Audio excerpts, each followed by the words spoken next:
La main écoute. Pendant que le patient en analyse déroule le fil de sa pensée, sur laquelle je me concentre, je trace, sans préméditation, des lignes, des formes que son discours singulier m'inspire, me donne à voir. Cet échange a lieu au fur et à mesure des séances.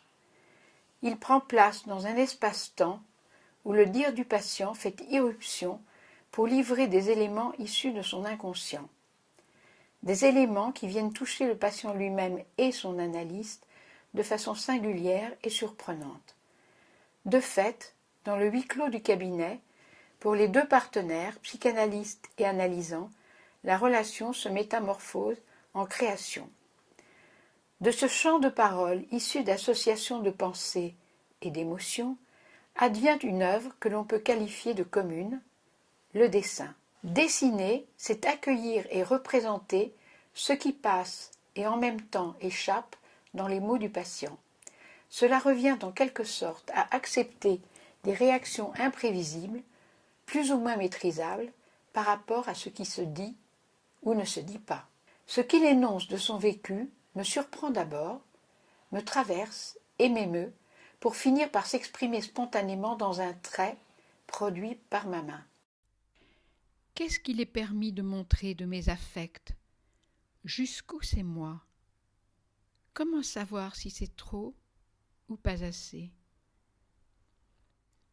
J'ai vécu le manque de tendresse comme une mutilation.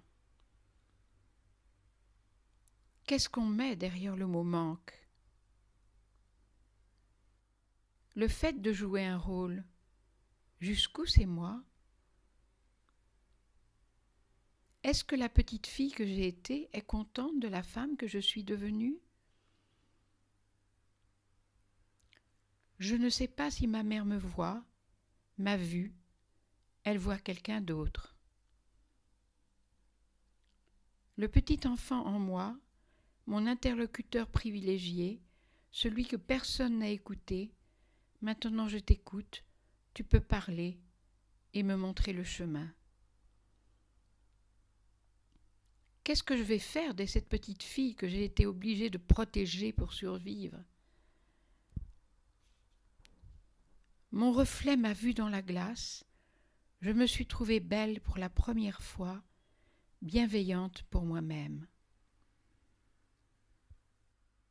Je suis dans l'attente de révélations sur l'environnement insécure de mon enfance. Je ne connais que les commencements, tout est inachevé, perdu de vue. Je suis enveloppée dans un papier de soie, dans une peau si fine qu'un mot de trop éventre. Les autres doivent reconnaître ma souffrance, sinon je n'existe pas. Mes parents n'arrivent pas à réaliser que je suis réelle. Rien n'est jamais terminé ni bien ficelé, rester avec le bénéfice du doute. Trop de souvenirs m'entravent. Quel dommage que je ne me sois pas connue plus tôt. Je me trouve très bien. J'ai vu dans la glace une partie de moi d'une intensité primordiale qui a vaincu la mort. Je sublime l'autre pour contourner l'obstacle et pouvoir aller vers lui. Et si je froissais en permanence le bonheur? Tous les gens qui m'oppriment sont des équivalents paternels. Excitation morbide, là où on flirte avec le précipice. Si je ne suis pas une princesse, qu'est-ce que je vais faire d'être une femme normale? J'ai juste peur de réussir ma vie. Dans l'accomplissement d'un acte, il y a perte du désir. Je ne sais pas ce que je veux, mais ce qui ne me suffit pas.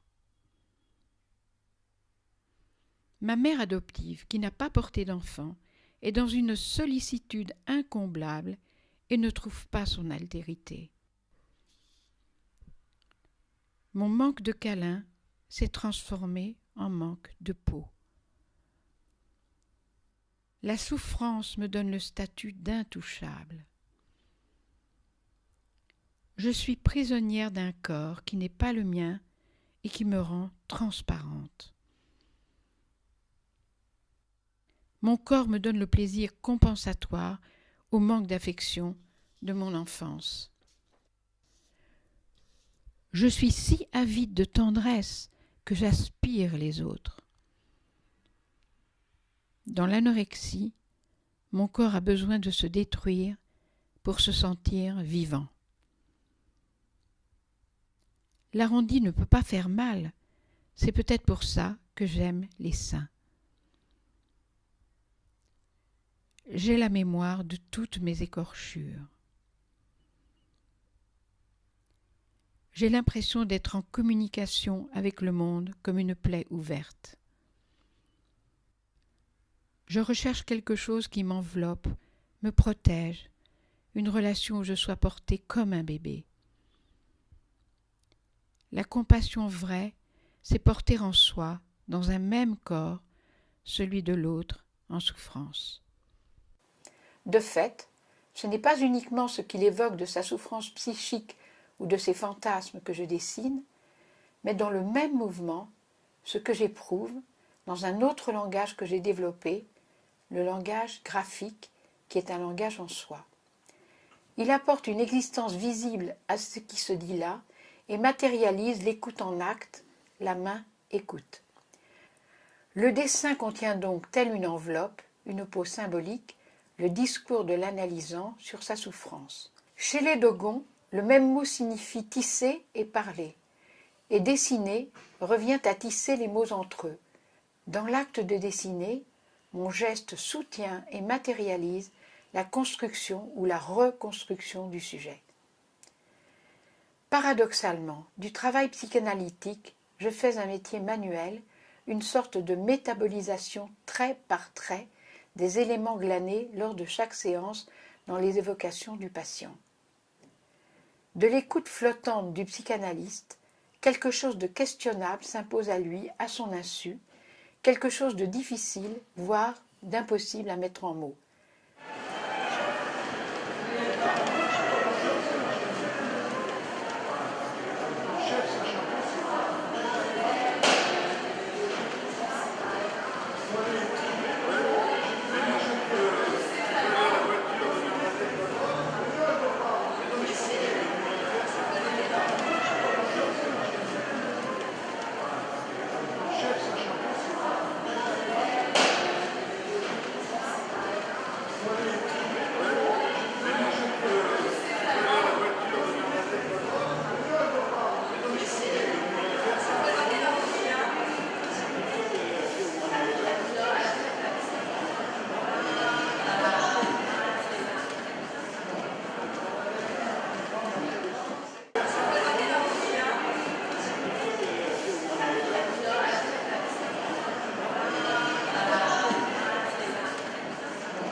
Chaque dessin se révèle ainsi comme unique, puisqu'il ne fait que tenter de représenter, telle une révélation sublimée par la main, ce qui ne veut pas se dire, sinon entre les mots, l'indicible. Pour revenir à l'acte de dessiner pendant les séances de psychanalyse, je dessine à l'endroit où la parole de l'autre résonne en moi. Et le dessin devient la conjugaison de mon écoute et d'une certaine disposition pour accueillir les paroles du patient. Cette disposition concerne un processus rendu possible grâce au support de l'empathie que je ressens pour lui, avec comme résultante ce que nous fabriquons ensemble, de telle sorte que le dessin pourrait bien se rapprocher d'une formation de l'inconscient proche du rêve. Et la forme du dessin abouti correspond au moment où le patient peut enfin poursuivre son chemin et travailler seul, sans l'aide de son psychanalyste. Aucun trait supplémentaire n'est alors nécessaire pour finaliser le dessin. Ma main a fini d'écouter.